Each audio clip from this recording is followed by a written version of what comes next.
الحمد لله نحمده ونستعينه ونستغفره ونؤمن به ونتوكل عليه ونعوذ بالله من شرور أنفسنا ومن سيئات أعمالنا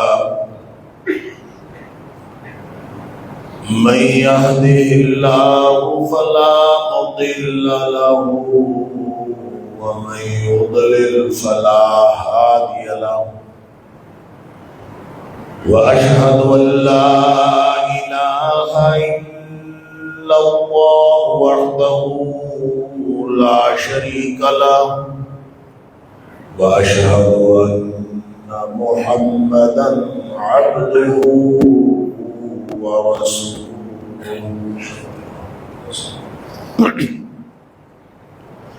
أرسله بالحق بشيرا ونذيرا بين يدي الساعة فمن يطع الله ورسوله فقد رشد واهتدى ومن يعص الله ورسوله فقد ضل وغوى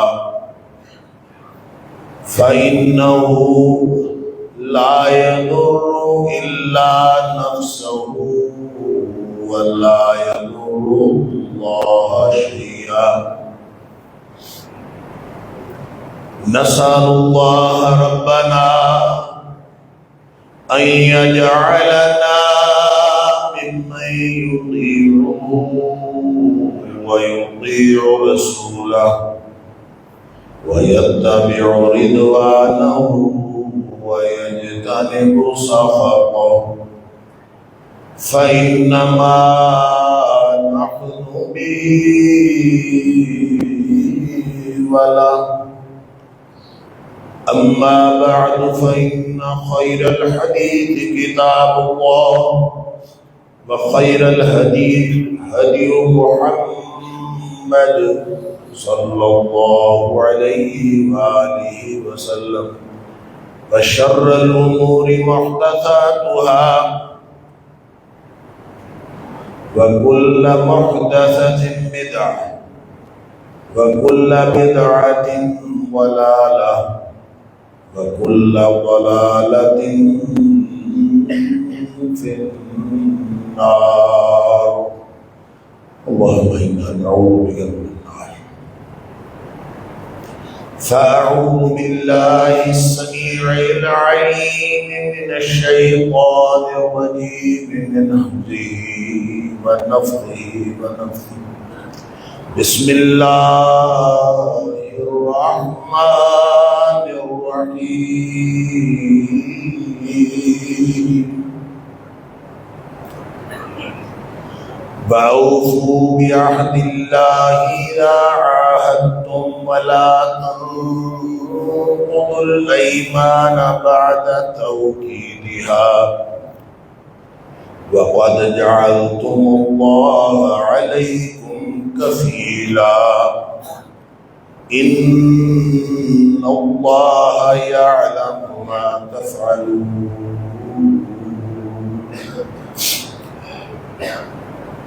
اور اللہ کے وعدوں کو پورا کیا کرو جب تم آپس میں عہد کرتے ہو اور قسموں کو پکا کرنے کے بعد توڑا نہ کرو حالانکہ تم نے اللہ کو اپنے آپ پر ضامن بنایا ہوا ہوتا ہے بے شک اللہ جانتا ہے جو کچھ تم کر رہے ہو صدق اللہ العظیم آج اللہ کے فضل اور اس کی توفیق اور اس کی رحمت سے ہجری سال کے اعتبار سے مجھے اس مسجد میں جمعہ پڑھاتے ہوئے 17 سال مکمل ہو گئے۔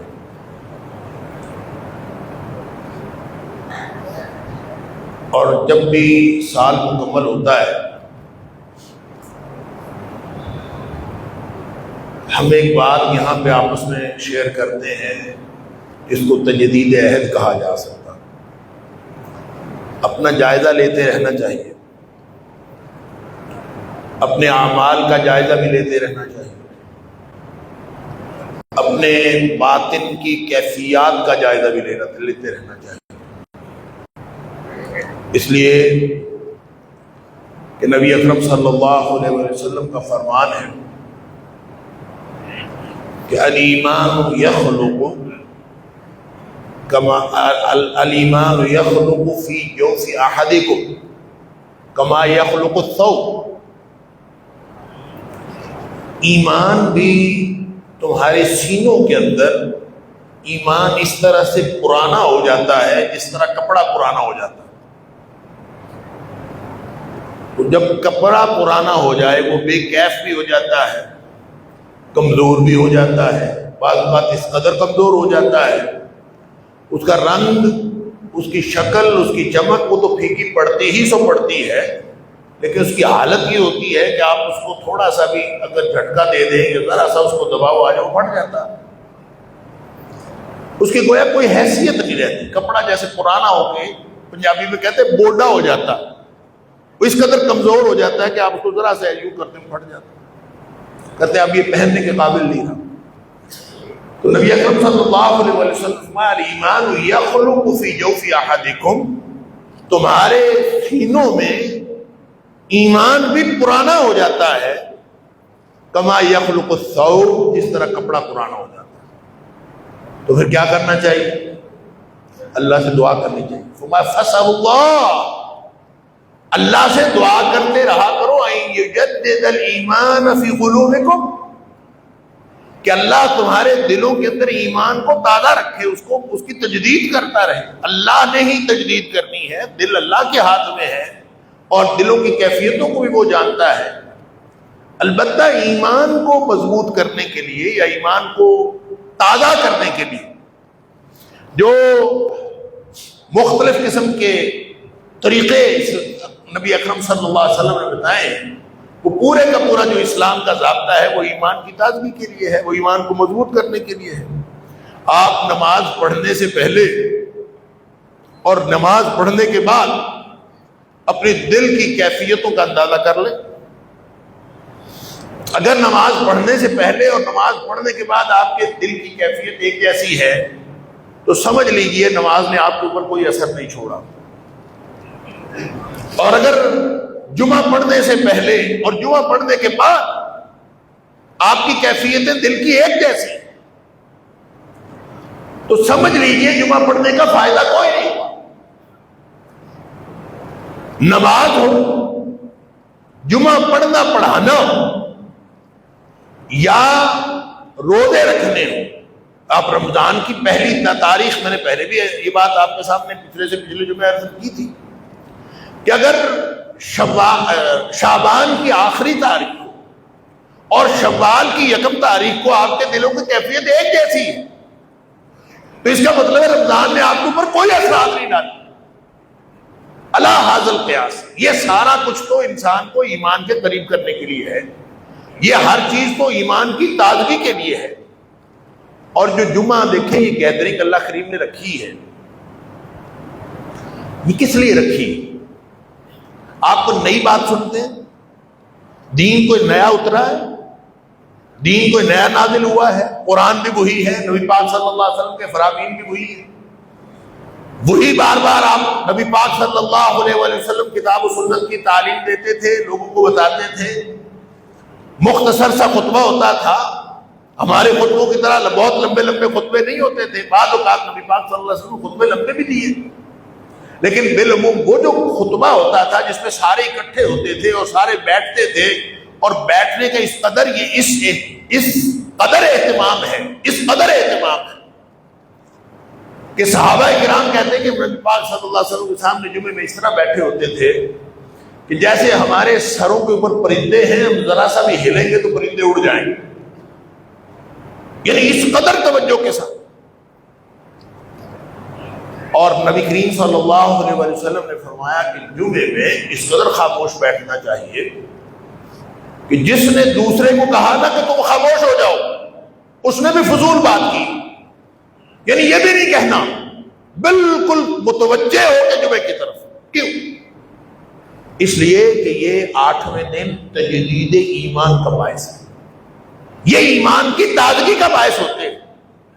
آپ جمعہ پڑھنے کے بعد اپنی کیفیت کے اندر کوئی تبدیلی محسوس نہ کریں، اور آپ سمجھیں کہ جیسے آپ آئے تھے ویسے ہی آپ جا رہے ہیں، آپ کے اندر قوت عمل کو تحریک نہیں ملی، کوئی نہ کوئی ایسی بات آپ نے نہیں سیکھی جس پر آپ نے عمل کرنا ہے، کوئی یا آپ کے دل کی کیفیت کے اندر کوئی تبدیلی نہیں ہوئی، اور آپ کو نیکی کی طرف، ایمان کی طرف، اللہ کی طرف رغبت نہیں ہوئی، تو اس کا مطلب ہے جمعے میں آنے کو کوئی فائدہ۔ لہذا اس اعتبار سے 17ویں سال کے اختتام پر ہم نے اپنے آپ کا جائزہ لینا ہے۔ میں اپنا جائزہ لوں، آپ اپنا جائزہ لیں۔ کیا ہم جو یہ ایک گیدرنگ، جو فرض گیدرنگ ہے، جو ہر جمعے اکٹھے ہوتے ہیں، میں کچھ کہتا ہوں اللہ کی توفیق سے، قرآن کی روشنی میں، نبی پاک صلی اللہ علیہ وسلم کی حدیث کی روشنی میں میں کچھ کہتا ہوں، آپ سنتے ہیں، مجھے کہنے سے کچھ فرق پڑتا ہے؟ میری کیفیتوں کو کوئی فرق پڑتا ہے؟ میرے عمل کے اوپر کوئی فرق پڑتا ہے؟ میرے عمل کے اندر اس جمعے کا کوئی فائدہ ہے؟ اور بعین ہی سننے والوں کے عمل کے اندر کوئی فائدہ ہے؟ یہ ہمیں جائزہ لینے کی ضرورت ہے، اور یہ جائزہ لیتے رہنا چاہیے، وگرنہ یہ تو ہم نے اللہ سے وعدے کیے ہوئے ہیں، یہ ایک عہد ہے جو نبھانے کے لیے ہم آتے ہیں۔ ایک تو اللہ سے وعدہ وہ کیا تھا نا جو عالم ارواح میں کیا تھا، جس میں اللہ نے سب سے پوچھا تھا الستو بربکم، کیا میں تم سب کا رب نہیں ہوں؟ سب نے کہا تھا قالوا بلا، اللہ تو ہی رب۔ تو جب یہ وعدہ کیا تھا تو وہ وعدہ پورا کرو، وعدہ توڑو گے تو بڑا معاملہ خراب ہوگا۔ کیا مطلب؟ ہر وہ کام کرنا ہے جو رب کو راضی کرنے کے لیے، اور ہر وہ کام نہیں کرنا جو رب کی ناراضگی کا امکان رکھتا ہو۔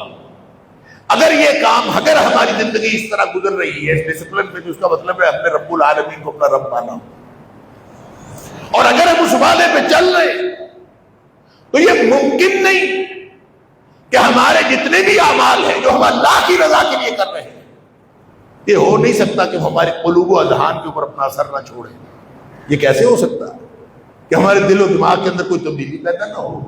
یا کم از کم جو 8 دن ہمارے دلوں کا جو محل ہے، جو ہم نے اپنی مارکیٹ میں بیٹھ کر، جو اپنے دفاتر میں بیٹھ کر، جو اپنے گھروں میں بیٹھ کر، جو مختلف جگہوں میں جا آ کے، اچھی بری جگہوں پہ جا آ کے جو ہمارے دلوں کے اوپر میل کچیل چڑھ گیا، وہ 8ویں دن جمعے کے اندر آ کر اگر میل کچیل اتر گیا ہے اور اتر جاتا ہے، تو اس کا مطلب ہے اللہ کے فضل سے ہمارے جمعے کا مقصد پورا ہو رہا ہے۔ پھر ایک وعدہ میں نے پچھلے سال لیا تھا، شاید آپ میں سے کسی کو یاد ہو، ارادہ نہیں، وعدہ۔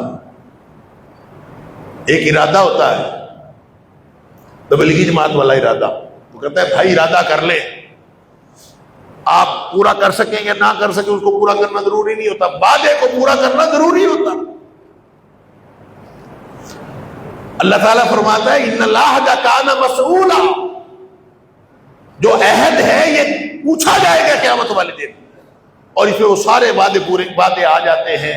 اللہ تعالیٰ نے یہ بھی فرمایا کہ وَأَوْفُوا بِعَهْدِ اللَّهِ إِذَا عَاهَدتُّمْ، جیسے میں نے یہ آیت آپ کے سامنے پڑھی، اللہ تعالیٰ نے یہ بھی فرمایا یا ایھا الذین آمنوا، سورہ مائدہ کے شروع میں یا ایھا الذین آمنوا اوفوا بالعقود، ہر قسم کا وعدہ پورا کرو۔ تو یہ جو چھوٹے چھوٹے وعدے ہم ایک دوسرے سے کرتے ہیں کہ تم پہنچو میں آ رہا ہوں، میں اتنے بجے آ جاؤں گا، یہ سارے کے سارے وہ وعدے ہیں جو اللہ کے وعدے کے تحت آتے ہیں، اور ان کو پورا کرنا یہ ایمان کی نشانی ہے۔ جس کے دل میں ایمان ہے وہ وعدہ ضرور پورا کرتا ہے، اور یہ چھوٹے چھوٹے وعدے بھی اس کے اندر آتے ہیں۔ اور نبی کریم صلی اللہ علیہ وسلم نے یہ منافق کی نشانی بتائی ہے کہ جو وعدہ پورا نہیں کرتا، یعنی یہ منافق کی نشانی۔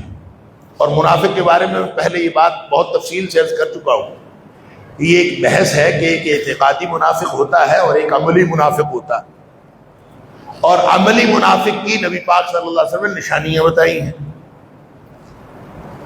تو گویا یہ اعتقادی منافق نہیں ہوتا. علماء نے یہی بحث کی. ایسے ہی ہوگا واللہ عالم. میں تو ایک طالب علم سا آدمی ہوں، لیکن مجھے جو سمجھ آتی ہے وہ یہ ہے کہ منافق ہوتا ہے، اور منافق وہ ہوتا ہے جس کے دل میں رتی بھر ایمان نہیں ہوتا اور اپنے کفر کو چھپاتا ہے.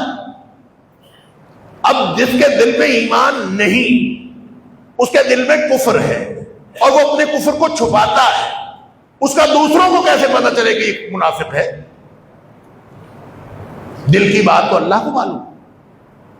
لہذا نبی اکرم صلی اللہ علیہ وسلم کے دور میں اللہ نے بذریعہ وحی نبی پاک صلی اللہ علیہ وسلم کو بتا دیا فلاں فلاں فلاں منافق ہے. یہ ظاہری طور پر نماز پڑھتے ہیں، منافق نماز بھی پڑھتے ہیں، منافق سارے وہ کام کرتے ہیں جو مومن کرتے ہیں، تو کیسے پتہ چلے کہ وہ منافق ہیں؟ تو نبی کریم صلی اللہ علیہ وسلم کو اللہ تعالیٰ نے بذریعہ وحی بتا دیا تھا کہ فلاں فلاں منافق ہے، ان کے دل میں ایمان نہیں ہے. اب نبی پاک صلی اللہ علیہ وسلم جب اس دنیا سے تشریف لے گئے تو وحی کا سلسلہ بند ہو گیا. اب قیامت تک لوگوں کو کیسے پتہ چلے گا کہ کوئی شخص منافق ہے؟ اس کے لیے نبی کریم صلی اللہ علیہ وسلم نے نشانیاں بتا دی. آپ نے بتایا کہ جس کے اندر ایک حدیث میں 3 نشانیوں کا ذکر، ایک حدیث میں 4 نشانیوں کا ذکر، اور 4 نشانیوں کی بات فرمائی تو آپ نے فرمایا کہ 4 من کن فیہ، 4 نشانیاں جس شخص کے اندر چاروں پوری ہو جائیں کانا منافقا خالصا، یہ پکا منافق جس میں چاروں پوری ہو گئی. تو یہ 4 عملی نشانیاں ہیں اس کو سمجھنے کے لیے کہ اس کے دل میں کیا ہے. تو جس کے دل میں ایمان ہوتا ہے وہ جھوٹ نہیں بولتا، منافق جھوٹ بولتا ہے. نبی پاک صلی اللہ علیہ وسلم سے پوچھا گیا تھا کہ آپ مومن جھوٹا ہو سکتا ہے؟ آپ نے فرمایا نہیں، مومن جھوٹا نہیں ہو سکتا. مومن بزدل ہو سکتا ہے، مومن کنجوس ہو سکتا ہے، مومن کے اندر ساری خرابیاں ہو سکتی ہیں، جھوٹا نہیں ہو سکتا. لہذا جو جھوٹا ہے وہ مومن نہیں. فرمایا کہ جو 4 نشانیاں ہیں اس میں سے ایک نشانی ہے اذا حدث کذب، جب بھی وہ بات کرے گا تو جھوٹ بولے گا. جھوٹ بولنا اس کی عادت ہوتی ہے، اور جس کی عادت ہو جھوٹ بولنا، اس کا مطلب ہے اس کے دل میں. اچھا، نبی پاک صلی اللہ علیہ وسلم فرمایا جس کے اندر ایک نشانی ہے نا، اس کا مطلب ہے وہ 1/4 حصے کا منافق ہے، باقی 3 حصے ٹھیک ہیں. اور جس کے اندر 2 نشانی ہے اس کا مطلب آدھا منافق ہے، اور 4 نشانیاں ہوگی تو پکا منافق ہو جائے. اس میں سے ایک نشانی ہے اذا وعد اخلف، جب بھی وہ وعدہ کرتا ہے وعدہ خلافی کرتا ہے. بلکہ آج کل تو وعدہ کرتے وقت ہی لوگوں کو پتا ہوتا ہے کہ میں نے کون سا پورا کرنا ہے، اور ہر شخص وعدہ اسی اعتبار کل کر لیں گے، کل کر لیں گے، اور کل کہہ کے وہ گویا ٹالتے ہیں. حالانکہ یہ وعدہ ہوتا ہے. جب آپ کسی سے بات کرتے ہیں کہ میں کل کروں گا، میں پرسوں کروں گا، میں آج کروں گا، میں اتنے بجے کروں گا، آپ جو وعدہ کرتے ہیں یہ وعدہ ہے، اور وعدہ پورا کرنا یہ ایمان کی نشانی ہے. اور اسی طرح ضروری ہے، اللہ تعالیٰ فرماتا ہے فَأَوْفُوا بِعَهْدِ اللَّهِ إِذَا عَاهَدتُّمْ، جب تم آپس میں وعدے کرتے ہو نا، آپس میں، یہ اللہ کا عہد ہوتا ہے. وعدہ تم آپس میں کرتے ہوتا اللہ کا عہد ہے، لہذا اس کو پورا کرنا ضروری ہے. تو اس موقع پر میں نے ایک وعدہ آپ سے لیا تھا، اور وہ وعدہ یہ تھا کہ ایک تفسیر اور ایک سیرت کی کتاب وہ آپ اس 1 سال میں پڑھیں گے. اور تفسیر جو ہے وہ احسن البیان طے ہوئی تھی، اور سیرت کی کتاب جو ہے الرحیق المختوم طے ہوئی تھی. اب میں آپ لوگوں سے ہاتھ کھڑے کروا کر آپ کو سچا یا جھوٹا نہیں کرنا چاہتا کہ آپ نے یہ وعدہ پورا کیا کہ نہیں کیا. اس سال میں احسن البیان اور الرحیق المختوم سیرت کی کتاب صفی الرحمان مبارک پوری، یہ دونوں چھوٹی چھوٹی کتابیں ہیں. احسن البیان بھی بس 1 جلد کی چھوٹی سی تفسیر ہے، اور الرحیق المختوم بھی 1 جلد کی کتاب ہے، اور پورا سال ہمارے پاس تھا. اور میں آپ سے یہ نہیں پوچھنا چاہتا کہ آپ نے کیا کہ نہیں کیا، وعدہ پورا کیا کہ نہیں کیا. یہ وعدہ چونکہ اللہ نے پوچھنا ہے، لہذا آپ اپنے اللہ کو جواب دیں. آپ اللہ کے سامنے جواب دیں، میرے سامنے نہیں. آپ اپنے اللہ کے ساتھ بات کریں کہ اللہ ہم نے جو وعدہ کیا تھا اللہ ہم نے پورا کر لیا. اگر نہیں پورا ہوا تو ابھی کچھ نہیں گزرا، کچھ نہیں گیا، ہماری زندگی باقی ہے، الحمدللہ سانسیں چل رہی ہیں، قوت باقی ہے۔ جس نے وعدہ پورا نہیں ہو سکا وہ آج کے بعد پورا کر لے، اور آج کے بعد کوشش کرے کہ یا اللہ جو پچھلے سال میں مجھ سے نہیں پورا ہو سکا میں اب پورا کر لیتا ہوں۔ لیکن یہ وعدے ہیں، اور آج میں نے ایک وعدہ اور لینا ہے آپ لوگوں سے، اور وہ وعدہ یہ ہے کہ آپ ایک کتاب جو ہے، آج نئی کتاب میں ایک بتاتا ہوں آپ کو، اور اس کتاب کے بارے میں میں یہ نہیں کہتا کہ صرف پڑھ لیں، بلکہ کوشش یہ کریں کہ جن کے پاس استطاعت ہے وہ فوری طور پہ اس کو خرید لیں اور اپنے گھر میں رکھیں۔ یہ گھر کی ایک بڑی ضروری چیز ہے جو گھر کے اندر موجود ہونی چاہیے، ہر مسلمان کے پاس موجود ہونی چاہیے، اس لیے کہ ہمیں چھوٹے چھوٹے مسائل درپیش ہوتے ہیں، بعض اوقات فوری طور پر کوئی مسئلہ دیکھنا ہوتا ہے۔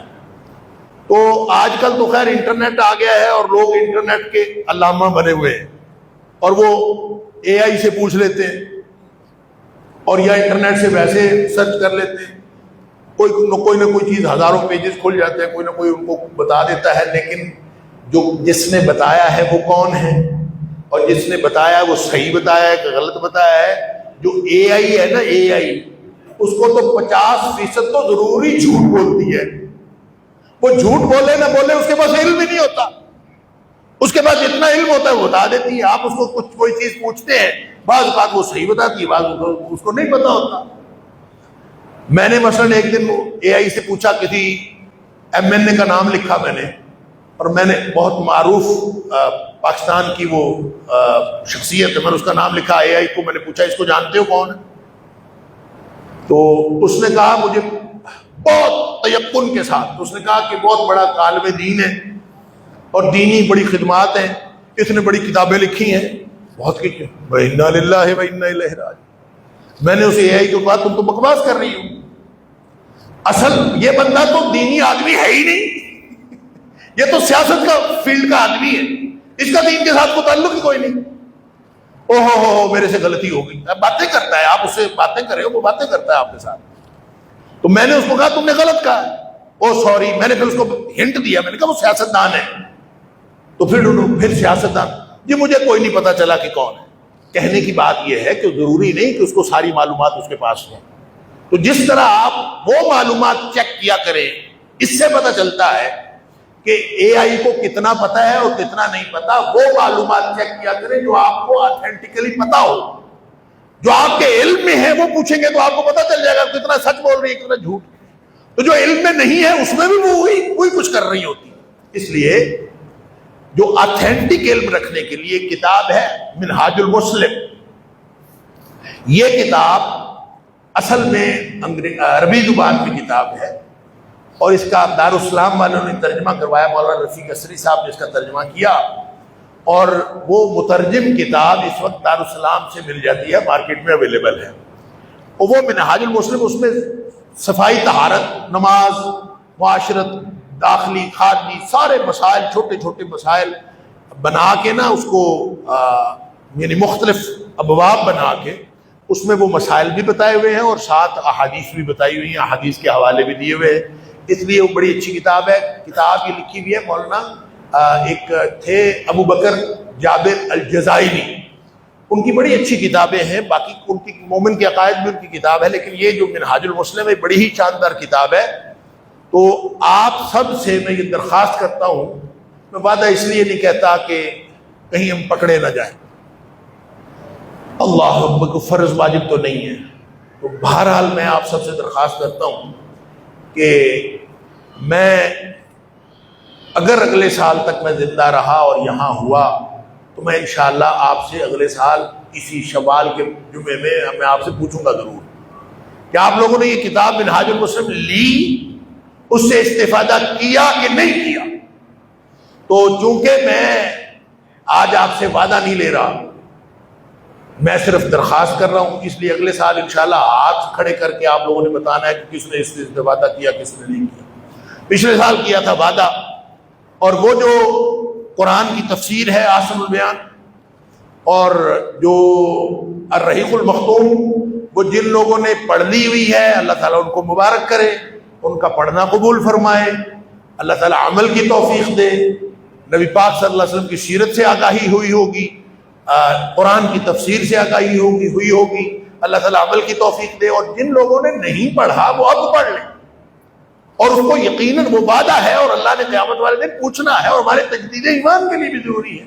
اور یہ جیسے ایمان پرانا ہو جاتا ہے، اس لیے ہمارے آپس کے معاملات بھی پرانے ہو جاتے ہیں، ان کی تجدید کرتے رہنا چاہیے۔ اچھا، یہ تجدید صرف اس معنوں میں نہیں ہے کہ صرف ایمان کی تجدید کی ضرورت ہے، ہر چیز کی تجدید کی ضرورت ہوتی ہے۔ آپ کے جو آپس کے تعلقات ہیں ان کی تجدید کی بھی ضرورت ہوتی ہے، اللہ کے ساتھ جو تعلق ہے اس کی بھی تجدید کی ضرورت ہوتی ہے۔ اور جیسے جیسے آپ اس کی تجدید کرتے رہے، کیا مطلب تجدید کیسے ہوگی؟ اللہ کے ساتھ تعلقات کی تجدید ہوگی نمازیں پڑھنے سے، اللہ کے لیے نمازیں پڑھنے سے، اللہ کے لیے روزے رکھنے سے۔ نبی پاک صلی اللہ علیہ وسلم کو کوئی اہم کام درپیش ہوتا تھا فوراً نماز پڑھتے تھے، صحابی کہتے ہیں اذا حضبہ امر صلی، نبی پاک صلی اللہ علیہ وسلم جب بھی کوئی اہم کام درپیش ہوتا تھا آپ ان کے نماز پڑھنا شروع کر دیتے، نماز سے فوراً کنیکشن قائم ہو جاتا، اور جو ہی کنیکشن آپ کا اللہ سے قائم ہو گیا آپ کے سارے مسائل حل ہو گئے۔ لہذا اللہ کے ساتھ بھی تعلقات کی تجدید ہوتے رہنا چاہیے۔ اسی طرح باہمی تعلقات، سب سے بڑے تعلقات جو باہمی معاشرتی تعلقات ہیں ان کی تجدید کی ضرورت ہے، وہ والدین کے ساتھ تعلقات، والدین کے ساتھ تعلق کی تجدید ہر روز ہونی چاہیے۔ جن کے والدین زندہ ہیں ان کی بھی، اور جن کے والدین فوت ہو گئے ان کی بھی، ہر روز تجدید کی ضرورت ہے۔ اس کی ضرورت کئی حوالوں سے ہے کہ تعلق بہتر ہو۔ ایک تو میں نے پہلے بھی یہ حدیث آپ کے سامنے رکھی تھی، اپنے گناہوں کی معافی کے لیے والدین کے ساتھ تعلق اچھا رکھنا بڑا ضروری ہے۔ سب سے بڑے پیر والدین ہیں، ان کے در پہ چلے جائیں تو آپ کے سارے مسئلے حل ہو جاتے ہیں، ان کی ساری دعائیں آپ کے حق میں قبول ہو جاتی ہیں۔ اور والد کی دعاؤں میں سے وہ دعا ہے، نبی پاک صلی اللہ علیہ وسلم نے فرمایا جو دعائیں اللہ کے ہاں رد کی ہی نہیں جاتی، لازماً قبول ہوتی ہیں، ان میں سے والد کی دعا اپنے اولاد کے حق میں، ان میں سے ایک دعا ہے۔ لہذا والدین سے دعائیں کرائیں، والدین کے پاس جایا کریں، ان کے لیے دعائیں کیا کریں، رب ارحمہما کما ربیانی صغیرا، ان کے لیے دعائیں کریں، ان کے پاس جائیں، ان کی خدمت کریں، ان کے ساتھ محبت کا اظہار کریں، ان کو ضرورت ہو چاہے نہ ضرورت ہو ان کے پاؤں پکڑ کے بیٹھ جائے تھوڑی دیر کے لیے، ان کے پاؤں دبانا شروع کر دیں، تعلقات کی تجدید ہوتی ہے۔ ماہرین نفسیات کہتے ہیں کہ والدین اگر اپنے بچے کو دن میں 5 دفعہ، والدین، یہ ماہرین نفسیات کی بات ہے، والدین اپنے بچے کو اگر دن میں 5 دفعہ جسم کے ساتھ مس کریں، 5 دفعہ کم از کم دن میں جسم کے ساتھ مس کریں، کبھی بوسہ لے رہے ہیں، کبھی ہاتھ پکڑ رہے ہیں، کبھی کچھ، تو ان کی جو نفسیاتی گرومنگ ہے بچوں کی، اس کے لیے بہت ضروری ہے کہ والدین اس کو کم از کم 5 دفعہ دن میں فزیکلی ٹچ کریں۔ اس سے ان کے اندر ایک توانائی آتی ہے۔ اور یہ صرف بچپن میں نہیں، بڑے ہو کے بھی آپ کبھی اپنے بیٹے کا ہاتھ پکڑ کے بیٹھے تھوڑی دیر کے لیے، آپ ابھی کبھی اپنی بیٹی کا ماتھا چومیں۔ نبی پاک صلی اللہ علیہ وسلم حضرت فاطمہ رضی اللہ تعالی عنہا کا ماتھا چوما کرتے تھے جب وہ تشریف لاتی تھی، یہ نبی پاک صلی اللہ علیہ وسلم کا معمول تھا۔ اور بچوں کو چومنا، نبی پاک صلی اللہ علیہ وسلم حسنین کریمین کو چوم رہے تھے، تو اقرا بن حابس نے پوچھا تھا میرے 10 بچے ہیں، میں نے تو کبھی نہیں چوما۔ آپ نے فرمایا تیرے دل سے اگر اللہ نے رحم چھین لیا تو میں کیا کر سکتا ہوں؟ تو یہ گویا تعلقات کی تجدید ہوتی ہے، اور تعلقات کی تجدید سارے رشتوں میں ہوتی رہنی چاہیے۔ جن بہنوں کو، جن بھائیوں کو آپ ملتے نہیں ہیں، سال 6 مہینے میں 1-2 دفعہ ضرور ان کے گھر جایا کریں۔ جن دوستوں کے ساتھ ملاقات نہیں ہوتی ان کے ساتھ ملاقات رکھا کریں، ان کے ساتھ، اور نہیں تو آج کل ٹیلی فون ہے، آپس میں کوئی ٹیلی فون کر کے، میسیجنگ کر کے، یہ تعلقات کی تجدید، معاشرتی تعلقات کی تجدید، یہ بھی دین کا حصہ ہے۔ اور جو فوت شدہ والدین ان کے ساتھ تعلقات کی تجدید کیسے ہوگی؟ اللہ اکبر۔ نبی کریم صلی اللہ علیہ وسلم فرماتے ہیں ان کے لیے دعا کرنا کہ ان کے ساتھ احسان ہے، ان کے کی ہوئی کوئی وعدہ ہے جو انہوں نے کمٹمنٹ کی تھی زندگی میں وہ پورا کرنا، یہ بھی ان کے ساتھ احسان ہے۔ والدین کے دوستوں کے ساتھ اچھا سلوک کرنا، یہ بھی ان کے ساتھ احسان ہے، اور والدین کے رشتہ داروں کے ساتھ اچھا سلوک کرنا، یہ بھی ان کے ساتھ احسان ہے۔ اور جو دعا کرتا ہے نا کوئی، حدیث میں آتا ہے کہ کوئی شخص اپنے والدین کے لیے دعا کرتا ہے تو اللہ تعالیٰ اس دعا کی وجہ سے والدین کے حالات بہتر کر دیتا. اگر والدین اللہ نخواستہ برے حالات میں ہیں تو ان کے عذاب میں تخفیف ہو جاتی ہے. اگر وہ اچھے حالات میں ہیں انشاءاللہ تو ان کے حالات اور زیادہ اچھے کر دیے جاتے ہیں. پھر وہ فرشتوں سے پوچھتے ہیں کہ آج میرے حالات میں تبدیلی کیوں ہوئی ہے؟ تو ان کو بتایا جاتا ہے کہ تیرے فلاں بیٹے نے تیرے لیے دعا کی ہے. تعلقات کی تجدید ہوئی کہ نہ ہوئی؟ جس والد کو، جس والدہ کو پتہ چلے کہ میرے بیٹے یا میری بیٹی کی دعا کرنے سے میرے حالات بہتر ہو جاتے ہیں تو کتنا انتظار ہوتا ہوگا اس کو کہ میرا بچہ میرے لیے دعا کرے. کتنے منتظر رہتے ہوں گے کہ ہمارے اور ان کے بچوں کو دنیا میں کے بکھیڑوں سے وقت نہیں ملتا، اور ہم اپنے اپنے مصیبتوں میں گھرے ہوئے ہوتے ہیں. ہم کوئی فارغ بیٹھے ہیں کہ ہر وقت ان کے لیے دعا کرتے رہیں. تو بھائی اللہ کے ساتھ تعلقات میں تجدید عہد کی ضرورت ہے، والدین کے ساتھ تعلقات میں تجدید عہد کی ضرورت ہے، نبی اکرم صلی اللہ علیہ وسلم کے امتی ہونے کے لیے تجدید عہد کی ضرورت ہے.